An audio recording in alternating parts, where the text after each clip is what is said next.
जय माता दी। सभी को नवरात्रि की हार्दिक शुभकामनाएं।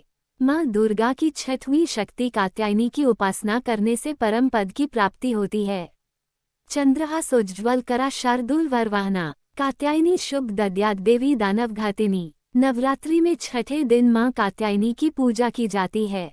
इनकी उपासना और आराधना से भक्तों को बड़ी आसानी से अर्थ, धर्म, काम और मोक्ष चारों फलों की प्राप्ति होती है। उसके रोग, शोक, संताप और भय नष्ट हो जाते हैं। जन्मों के समस्त पाप भी नष्ट हो जाते हैं। इस देवी को नवरात्रि में छठे दिन पूजा जाता है।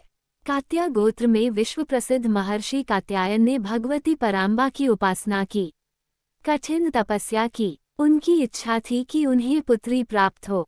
माँ भगवती ने उनके घर पुत्री के रूप में जन्म लिया, इसलिए ये देवी कात्यायनी कहलाईं।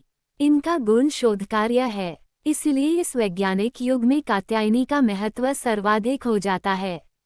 इनकी कृपा से ही सारे कार्य पूरे जो जाते हैं। ये वैद्यनाथ नामक स्थान पर प्रकट होकर पूजी गईं। माँ कात्यायनी अमोघ फलदायिनी हैं। भगवान कृष्ण को पति रूप में पाने के लिए ब्रज की गोपियों ने इन्हीं की पूजा की थी।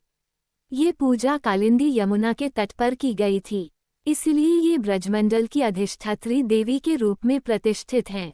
इनका स्वरूप अत्यंत भव्य और दिव्य है। ये स्वर्ण के समान चमकीली हैं और भास्वर हैं।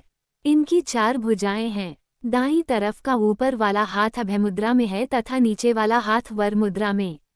माँ के बाईं तरफ के ऊपर वाले हाथ में तलवार है व नीचे वाले हाथ में कमल का फूल सुशोभित है। इनका वाहन भी सिंह है। इनकी उपासना और आराधना से भक्तों को बड़ी आसानी से अर्थ, धर्म, काम और मोक्ष चारों फलों की प्राप्ति होती है। उसके रोग, शोक, संताप और भय नष्ट हो जाते हैं। जन्मों के समस्त पाप भी नष्ट हो जाते हैं। इसलिए कहा जाता है कि इस देवी की उपासना करने से परम पद की प्राप्ति होती है।